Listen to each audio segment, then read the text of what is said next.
Hello student, हमने इससे पहले जो क्रांति पढ़ी वो फ्रांस की क्रांति थी। किस प्रकार राजाओं ने जनता पर अत्याचार किए, जनता के पास अधिकार नहीं थे, किसी प्रकार के अधिकारों की मांग के लिए लोगों ने क्रांति की, राजा का वध किया और एक गणतंत्र की स्थापना की। ठीक है, उसी प्रकार रूस में भी देखो, समाजवाद का जन्म, यूरोप में समाजवाद का जन्म होता है और कहाँ से होता है? रूस से। और समाजवाद के लिए, साम्यवाद के लिए रूस में क्या होती है? क्रांति होती है। तो ऐसे कौन कौन से कारण हैं जिसके कारण रूस में क्रांति हुई? सामाजिक परिवर्तन का युग। पिछले अध्याय में आपने फ्रांसीसी क्रांति के बाद यूरोप में फैलते जा रहे स्वतंत्रता और समानता के शक्तिशाली विचारों के बारे में पढ़ा। फ्रांसीसी क्रांति ने सामाजिक संरचना के क्षेत्र में आमूल परिवर्तन की संभावना का सूत्रपात कर दिया था।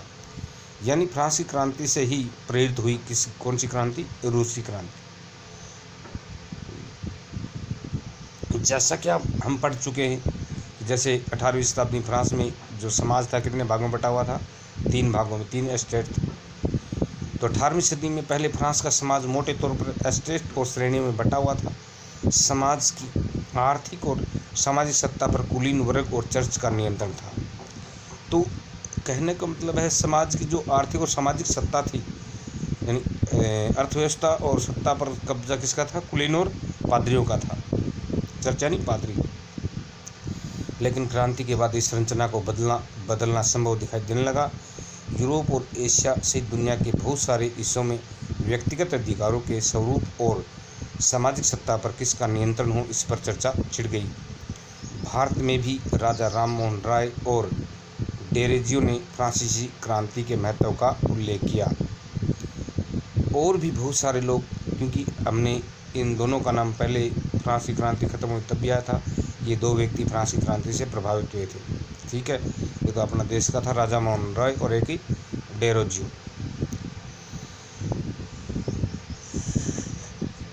और बहुत सारे लोग क्रांति पश्चात यूरोप की स्थितियों के बारे में चल रही बहस में कूद पड़े। आगे चलकर उपनिवेशों में घटी घटनाओं ने भी इन विचारों को एक नया रूप प्रदान करने में योगदान दिया। मगर यूरोप में भी सभी लोग आमूल समाज परिवर्तन के पक्ष में नहीं थे कि भाई कई तो थे जो चल रहा है वैसे चलने दिया जाए, जैसी व्यवस्था चल रही है वैसे चलने दी जाए। ठीक है, जिनको अपन उदारवादी बोलते हैं। और रूढ़िवादी, कुछ रूढ़िवादी थे कि वो चाहते थे कि भाई जो जैसी व्यवस्था अपनी चल रही है ना वैसे चलने दी जाए, उसमें कोई परिवर्तन ना हो। और एक थे उदारवादी। ठीक है,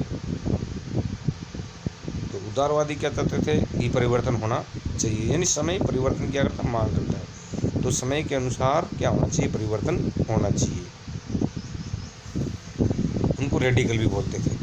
ठीक है, तो 2 प्रकार की विचारधारा थी यहाँ पे, रूढ़िवादी और उदारवादी। रूढ़िवादी चाहते थे कि जो परंपरा समाज में चली हुई है वैसे ही चलने दिया जाए, कोई भी समाज में किसी भी प्रकार की परंपरा में परिवर्तन नहीं किया जाए।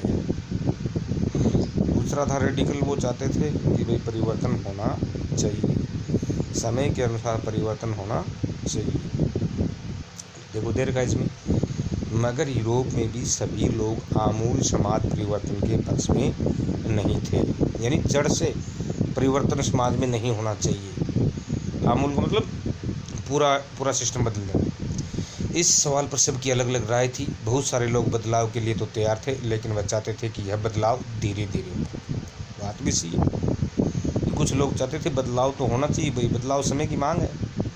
बदलाव के लिए तैयार थे, लेकिन वो कह रहे थे कि बदलाव एकदम नहीं होना चाहिए, धीरे धीरे होना चाहिए।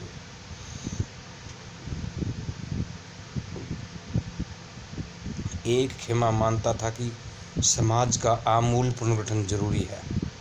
ये समाज का समय के अनुसार क्या होना चाहिए? पुनर्गठन होना चाहिए। कुछ रूढ़िवादी थे तो कुछ उदारवादी या आमूल परिवर्तनवादी यानी रेडिकल। समाधानों के पक्ष में थे। उस समय के संदर्भ में इन शब्दों का क्या मतलब था, राजनीति की इन धाराओं में क्या फर्क थे और कौन कौन सी बातें थी जो समान थी। यहाँ हमें ध्यान रखना चाहिए कि इन शब्दों का हर काल और परिवेश में एक ही नहीं होता था।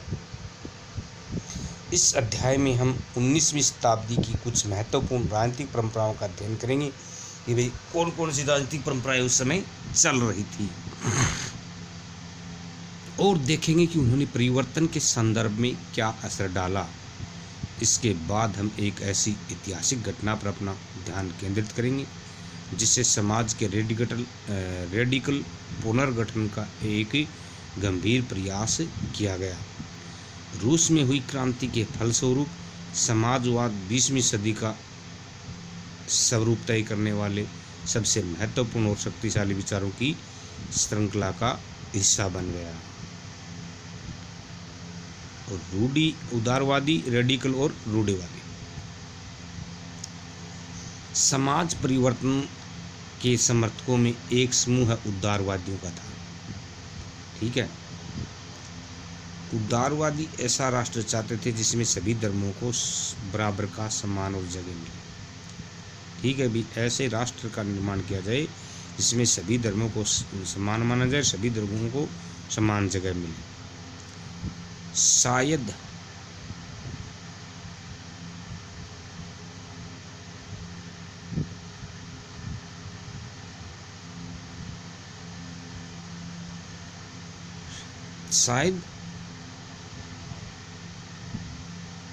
आप जानते होंगे कि उस समय यूरोप के देश में प्राय किसी एक धर्म को ही ज़्यादा महत्व दिया जाता था।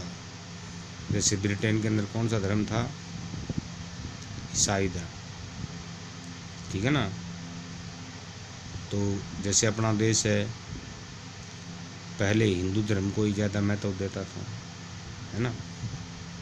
आज अपना देश धर्मनिरपेक्ष है। ऐसे ही इंग्लैंड में पहले ईसाई धर्म को ज़्यादा समर्थन करती थी, क्योंकि इंग्लैंड वासियों ने भारतीयों को ज़बरदस्ती ईसाई बनाया।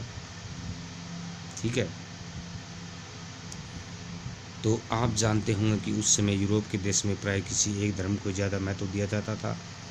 ब्रिटेन की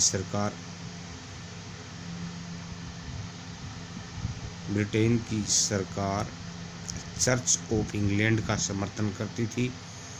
ऑस्ट्रिया और स्पेन कैथोलिक चर्च के समर्थक थे, क्योंकि ये ईसाई धर्म है, ये दो भागों में बटा, कैथोलिक और प्रोटेस्टेंट। उदारवादी समूह वंश आधारित शासकों की अनियंत्रित सत्ता के विरोधी थे, कि वंश के आधार पर जो राजा बन रहे ना, एक भी राजा नहीं बनने चाहिए। फिर इनके पास जो अनियंत्रित शक्तियाँ ना, सत्ता है ना, वो इनके पास नहीं होनी चाहिए। वे सरकार के समक्ष व्यक्ति मात्र के अधिकारों की रक्षा के पक्षधर थे। उनका कहना था कि सरकार को किसी के अधिकारों का हनन करने या उन्हें छीनने का अधिकार नहीं दिया जाना चाहिए। यह समूह प्रतिनिधित्व पर आधारित एक ऐसी निर्वाचित सरकार के पक्ष में था जो शासकों और अफसरों के प्रभाव से मुक्त और सुप्रशिक्षित न्यायपालिका द्वारा स्थापित किए गए कानूनों के अनुसार शासन कार्य चलाए। पर यह समूह लोकतंत्रवादी नहीं था। ये लोग सार्वभौमिक वैश्य मताधिकार यानी सभी नागरिकों को वोट देने के अधिकार के पक्ष में नहीं थे। उनका मानना था कि वोट का अधिकार केवल संपत्तिधारियों को ही मिलना चाहिए। ठीक है, तो पहला तो ये कि निर्वाचित सरकार हो।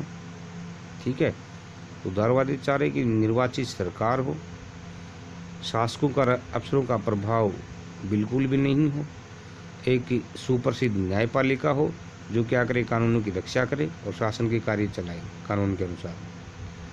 ठीक है, लेकिन जो बड़ी बात थी वो इनमें लोकतंत्रवादी नहीं थे, डेमोक्रेट नहीं थे। ये लोग सार्वभौमिक वैश्य मताधिकार का तो समर्थन करते थे कि भाई सार्वभौमिक वैश्य मताधिकार तो होना चाहिए, लेकिन वोट देने का अधिकार सबको नहीं देने के पक्ष में थे। इनका तो यही मानना था कि भाई वोट देने का अधिकार केवल जिनके पास संपत्ति है उनको ही है, बाकी किसी को वोट देने का अधिकार नहीं होना चाहिए। अब इसके विपरीत जो रेडिकल थे वो क्या चाहते थे? देखो, इनके हम कंपैरिजन करेंगे तो इसमें उन्होंने तो कहा भाई अफसरशाही खत्म होनी चाहिए, राजा निरंकुशा नहीं होना चाहिए, लोगों के अधिकारों की रक्षा होनी चाहिए, ठीक है, अधिकारों पे किसी प्रकार का नियंत्रण नहीं होना चाहिए। लेकिन लोकतंत्र का इन्होंने समर्थन नहीं किया। और फिर वोट की बात आई तो वोट भी किनका लागू होगा? जिनके पास संपत्ति है, बाकी के पास वोट का अधिकार भी नहीं होगा। तो ये थी उदारवादियों की बात। अब जो बात आती है रेडिकल की, रेडिकल वाले क्या चाहते थे? वो देखो, ये इनके विपरीत थे। इसके विपरीत देखो, उनके उदारवादी के विपरीत, इसके विपरीत रेडिकल समूह के लोग ऐसी सरकार के पक्ष में थे जो देश की आबादी के बहुमत के समर्थन पर आधारित हो। मतलब ऐसी सरकार बने जो पूरी देश की आबादी क्या करे, जिसको बहुमत दे, समर्थन करे। इनमें से बहुत सारे लोग महिला मताधिकार आंदोलन के भी समर्थक थे। तो ज़्यादातर रेडिकल तो ये भी बोल रहे थे कि भाई महिलाओं को भी क्या मिलना चाहिए, मताधिकार मिलना चाहिए। उदारवादियों के विपरीत ये लोग बड़े जमींदारों और संपन्न उद्योगपतियों को प्राप्त किसी भी तरह के विशेषाधिकारों के खिलाफ थे। वे निजी संपत्ति के विरोधी नहीं थे। यानी वे जो जमींदार था, उद्योगपति था, उनको किसी प्रकार के विशेष अधिकार नहीं दिए जाएं, वे इनके खिलाफ थे, विशेष अधिकारों के खिलाफ थे। वे निजी संपत्ति के विरोधी नहीं थे। वे निजी संपत्ति तो खुद की होनी चाहिए, जो कमाएगा तो उसके पास निजी संपत्ति तो होगी, इसलिए वे निजी संपत्ति के विरोधी नहीं थे। लेकिन वे इसका विरोध करते थे कि भी पूंजी सबके पास होनी चाहिए, किसी एक जगह केंद्रित नहीं होनी चाहिए। वे निजी संपत्ति के विरोधी नहीं थे, लेकिन केवल कुछ लोगों के पास संपत्ति के संकेंद्र का विरोध जरूर करते थे। भाई कुछ लोगों के पास संपत्ति है तो इसका वे विरोध करते थे। रूढ़िवादी तबका, जो रूढ़िवादी था, वह कह चाह रहा कि तीन हो गया ना, 3 खेमा हो गया। तरह फ्रांस में 3 था, कुलीन, पादरी और सामान्य। ऐसे यहाँ पर रेडिकल, उदारवादी और परंपरावादी, यानी रूढ़िवादी। तो रूढ़िवादी के चाहो तो जीवन दोनों के खिलाफ था कि जिसो सिस्टम है उसको पढ़ो रहने दो, जैसा सिस्टम है वैसा चलना चाहिए, ठीक है ना। तो किसी प्रकार को कोई परिवर्तन नहीं होना चाहिए, जो मतलब प्रक्रिया चल रही ना उसको चलने दिया जाए। रूढ़िवादी तबका रेडिकल और उदारवादी दोनों के खिलाफ था, मगर फ्रांसीसी क्रांति के बाद तो रूढ़िवाद भी बदलाव की जरूरत को स्वीकार करने लगे थे। पहले तो देखो विरोधी थे इसके कि भी कोई परिवर्तन नहीं होना चाहिए, लेकिन फ्रांस की क्रांति के बाद रूढ़िवादी भी ये चीज़ स्वीकार करने लगे कि भाई समय के अनुसार उसमें थोड़ा बहुत परिवर्तन होना चाहिए, पूर्ण परिवर्तन नहीं होना चाहिए, थोड़ा बहुत धीरे धीरे। पुराने समय में यानी 18वीं शताब्दी में रूढ़िवादी आमतौर पर परिवर्तन के विचारों का विरोध करते थे, लेकिन 19वीं सदी तक आते आते वे भी मानने लगे थे कि कुछ परिवर्तन आवश्यक हो गया है, परंतु वह चाहते थे कि अतीत का सम्मान किया जाए। यानी समय के साथ वो परिवर्तन तो चाह रहे थे थोड़ा बहुत, लेकिन वो चाह रहे थे कि जो पीछे था ना उसको नहीं बुला दिया जाए। अतीत का मतलब जो पीछे चल रहा है उसका भी सम्मान होना चाहिए, यानी पीछे वाली चीज़ों को नहीं छोड़ना है।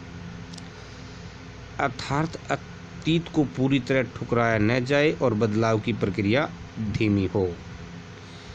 फ्रांसीसी क्रांति के बाद पैदा हुई राजनीतिक उथल-पुथल के दौरान सामाजिक परिवर्तन पर केंद्रित इन विविध विचारों के बीच काफ़ी टकराव हुए। 19वीं सदी में क्रांति और राष्ट्रीय कायांतरण की विभिन्न कोशिशों ने इन सभी राजनीतिक धाराओं की सीमाओं और भावनाओं को स्पष्ट कर दिया। औद्योगिक समाज और सामाजिक परिवर्तन, ये राजनीतिक रुझान एक नए युग का द्योतक थे। यह दौर गहन सामाजिक एवं आर्थिक बदलावों का था। यह ऐसा समय था जब नए शहर बस रहे थे, नए नए औद्योगिक क्षेत्र विकसित हो रहे थे, रेलवे का काफ़ी विस्तार हो चुका था और औद्योगिक क्रांति संपन्न हो चुकी थी। औद्योगिकरण ने औरतों आदमी और बच्चों सबको कारखानों में ला दिया। काम के घंटे यानी पाली, यानी यहाँ पे बोला पहली पारी दूसरी पारी, ऐसे 8-8 घंटे की पाली बहुत लंबी होती थी। आजकल 8-8 घंटे की होती है, पहले लंबी लंबी 12-12 घंटे की पारियाँ होती थी। और मजदूरी क्या दी जाती थी? बहुत कम, यानी काम ज़्यादा समय कराया जाता था और मजदूरी कम दी जाती थी। बेरोजगारी आम समस्या थी। औद्योगिक वस्तुओं की मांग में गिरावट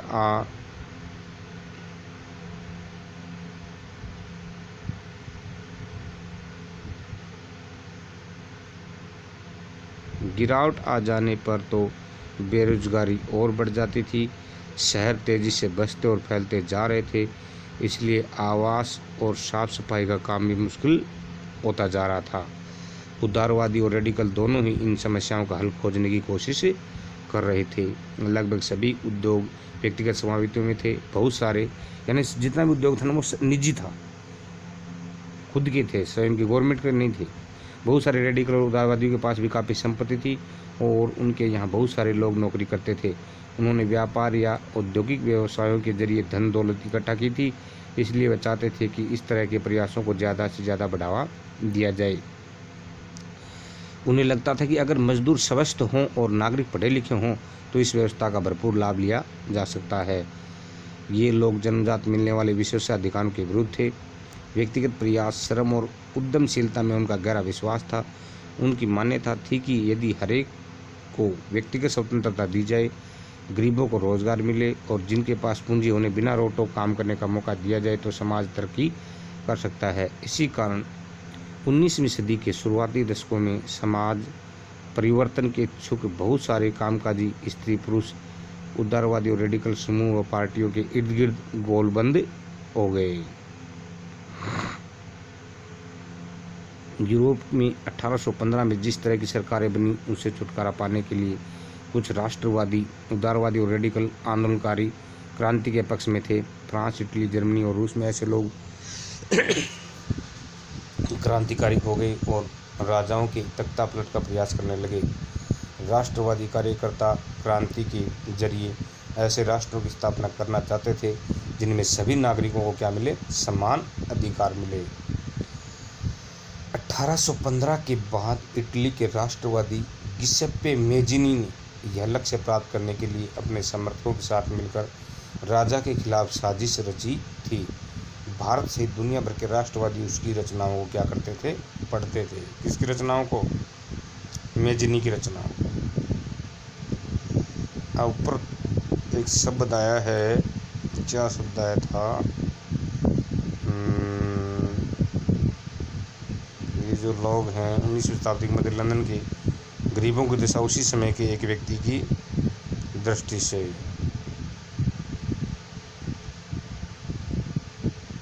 गरीबों की हालत है। अरे शब्द आया था, हाँ, मताधिकार आंदोलन। क्या होता है? वोट डालने का अधिकार प्राप्त करने के लिए जो चलाया गया आंदोलन होता है उसे क्या कहते हैं? मताधिकार आंदोलन। तो कहने का मतलब इसमें एक स्थिति तो क्लियर होगी कि जो क्रांति हो रही है, रूसी क्रांति का जो ग्राउंड बन रहा है, उसमें जो वर्ग हैं, रूढ़िवादी, उदारवादी और रेडिकल, इनकी विचारधाराएं अलग अलग हैं। विचारधाराएं अलग अलग हुई तो इसका यही कारण है कि राजा था यहाँ का जार निकोलस, वो निरंकुश होता गया, जनता के अधिकार छीन लिए। तो कहने का मतलब यहाँ भी वही सिस्टम हो गया जैसा कहाँ था, जैसा सिस्टम था फ्रांस में। ठीक है, जैसा फ्रांस में हुआ वैसा ही धीरे धीरे ऐसा ही ग्राउंड आगे बन रहा है। ठीक है, अब है अगला यूरोप में समाजवाद का आना। किस प्रकार यूरोप में समाजवाद है उसने अपने कदम रखे। ठीक है, तो ये जो 1.3 वाला जो है ये अपन कल के पीरियड में करें। ठीक है, नेक्स्ट पीरियड में इसको पढ़ेंगे। आज इतना ही, पीछे वाला अध्याय था उसका कार्य आप कॉपी में कर लेना और उसको याद कर लेना। ओके, ठीक है।